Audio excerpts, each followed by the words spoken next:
Hello everyone. आज हम जो नहीं करना फिर अपने सारी भी एमपीपीएससी प्रीलिम्स यूनिट 10 का जो लास्ट टॉपिक है वो कंप्लीट कर देंगे और हमारी जो यूनिट 10 है वो फाइनली कंप्लीट हो जाएगी इस टॉपिक के बाद। तो चलिए हम स्टार्ट करेंगे और उससे पहले आप मेरे चैनल स्टडी एक्स लर्निंग को सब्सक्राइब ज़रूर कर लेना। मुझे फेसबुक, ट्विटर और इंस्टाग्राम पर फॉलो भी कर लेना, क्योंकि हमने यूनिट 10 को कंप्लीट कर ली है और सारे लेक्चर भी आज कंप्लीट हो जाएंगे। ये लास्ट लेक्चर है इस यूनिट का। तो चलिए स्टार्ट करते हैं। अब अपन को पढ़ना क्या है, तो अपन को ये जो लास्ट टॉपिक था इसमें हमने मध्य प्रदेश की लोक संस्कृति को 2 पार्ट में पढ़ा है। अब हम इसे जो लास्ट टॉपिक है लोक साहित्य, इसे आज हम कंप्लीट करेंगे।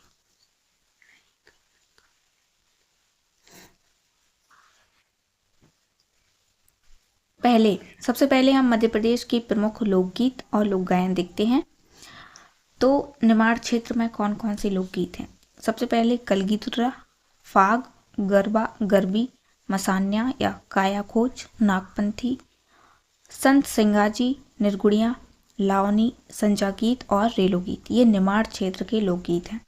इसके बाद मालवा क्षेत्र के तो तेजाजी कथा गायन, हीड़ गायन, बरसाती वार्ता, भरथरी, भोपे गायन, तो ये मालवा क्षेत्र के लोकगीत हैं। इसके बाद बुंदेलखंड के जो लोकगीत हैं उनमें चौगड़िया फाग, आला गायन, भोला गीत या बम्बुलिया, बैरायटा, दीवारी गायन, जगदेव का पुआरा और हरदौल की मनौती, ये बुंदेलखंड के लोकगीत हैं। इसके बाद बघेलखंड के लोकगीत कौन कौन से हैं, तो बसदेवा, बिरहा गायन, विदेशिया गायन, बांस गीत, पंडवानी और घोटुल पाटा, ये बघेलखंड क्षेत्र के लोकगीत हैं।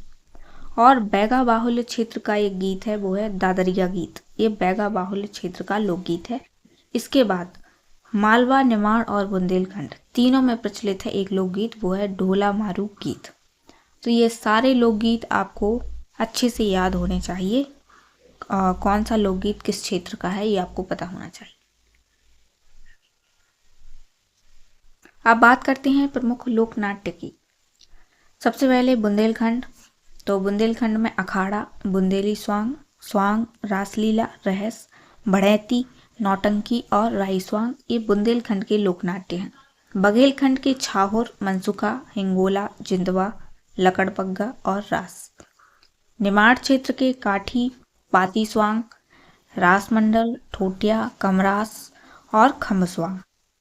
मालवा क्षेत्र के ढोलामारू, गौरी, कठपुतली, रामदंगल, भवई, कर्मा और रागनी, ये हो गए लोकनाट्य। अब हम बात करते हैं मध्य प्रदेश के लोक कवि और साहित्यकार। तो सबसे पहले हैं जगनिक।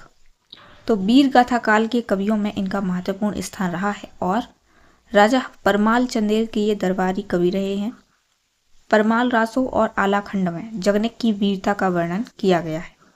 गढ़ की जो लड़ाई है इसमें आलाखंड में जो 52 युद्ध हुए उनका वर्णन है।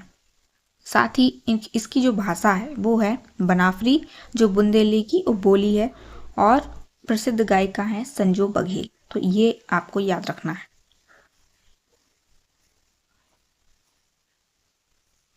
इसके बाद प्रमुख साहित्यकार हैं, तो जैसे सबसे पहले हैं ईसुरी। इन्हें बुंदेलखंड का जयदेव, बुंदेली लोक साहित्य के शिखर पुरुष के रूप में भी ये प्रसिद्ध है, इन्हें जाना जाता है। जन्म इनका कहाँ हुआ, तो इनके जो पूर्वज थे वो ओरछा निवासी थे, जो कि निवाड़ी डिस्ट्रिक्ट में आता है। इसके बाद प्रमुख रचनाएं ईसुरी सतसई, ईसुरी प्रकाश, ईसुरी की फागें और प्रेमिका रजऊ। लोक कवि घाक की हम बात करें तो आचार्य रामचंद्र शुक्ल ने घाक सूक्तिकार कहकर पुकारा था। इसके बाद कृषि पंडित भी इन्हें कहा जाता है और ये अकबर के समकालीन थे। संत सिंगाजी की हम बात करें तो ये निमाड़ी लोक साहित्य में महत्वपूर्ण स्थान रखते हैं। लोक कवि भी इन्हें कहा जाता है। इनका जन्म पश्चिमी निमाड़ में हुआ और कर्म स्थली पिपलिया गांव खंडवा रही है। कबीर की ये समकालीन हैं और इनके जो प्रमाणिक ग्रंथ हैं वो हैं परचरी, रचनाएं इनकी दृढ़ उपदेश, बारामासी, बाबा सिंगाजी की बाणवली और आत्मध्यान, और सिंगाजी की नरास, ये इनकी प्रमुख रचनाएं हैं। इसके बाद मध्य प्रदेश लोक कला परिषद भोपाल द्वारा 1996 में श्री राम परिहार द्वारा रचित कही जन सिंगा पुस्तक का प्रकाशन किया गया। तो ये सारी चीज़ें आपको याद रखना है। इनकी जो रचनाएं हैं वो भी पूछ ली जाती हैं, किस क्षेत्र से बिलोंग करती हैं वो भी पूछ लिया जाता है। तो ये सारी चीज़ें आपको 4 स्लाइड थी, ये आपको याद रखना है। और आज ये टॉपिक कंप्लीट हुआ।